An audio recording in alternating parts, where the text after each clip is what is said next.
వీటిని half KG మనం తయారు చేస్తున్నాం చూడండి.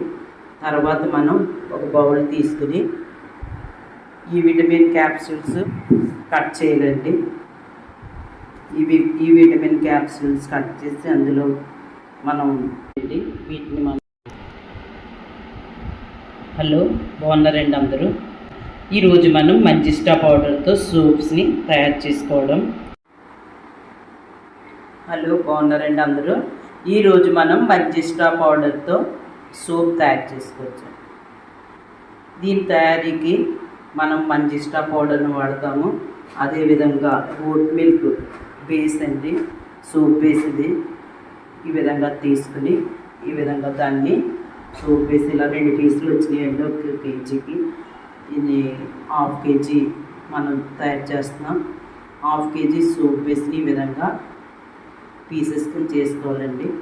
తర్వాత మనం ఒక బౌల్ తీసుకుని ఈ విటమిన్ క్యాప్సూల్స్ కట్ చేయాలండి.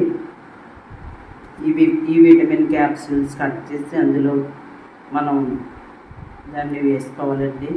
తర్వాత అదేవిధంగా ఎలోవెరా జెల్ కూడా మనం యాడ్ చేద్దాం. తర్వాత మంజిస్టా పౌడర్ని వేసి బాగా మిక్స్ చేయాలండి. ఈ విధంగా చేయడం ద్వారా తర్వాత మనం సూప్ బేస్ని డబుల్ బాయిల్డ్ మెథడ్లో కరిగించాలండి. ఈ విధంగా మనం ఫస్ట్ ఈ విటమిన్ క్యాప్సూల్స్ వేయడం వల్ల స్కిన్ బ్రైట్గా ఉంటుందండి.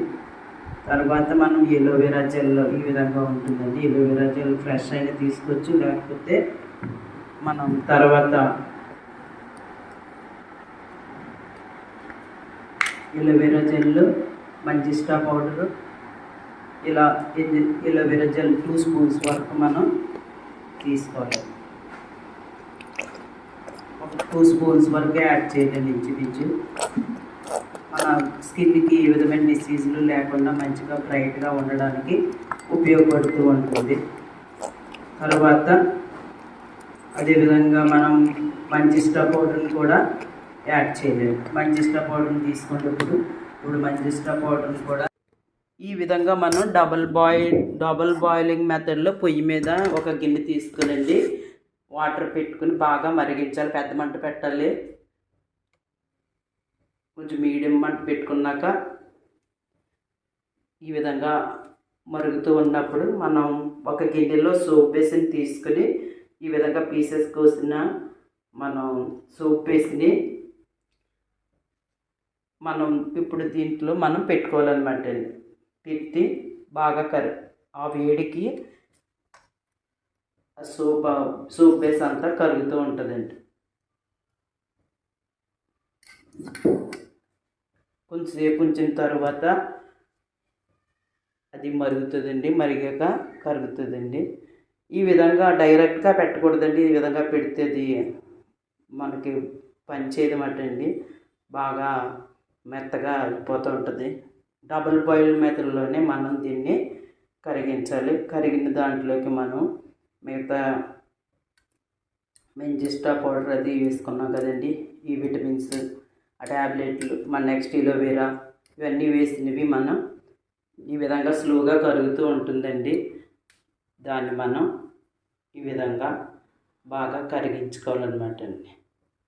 కరిగించుకున్న తర్వాత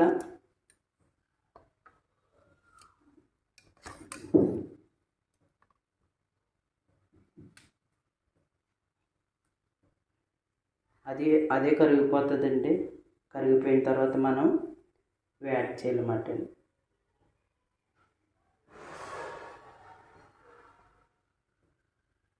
బాగా మరగనివ్వకూడదండి.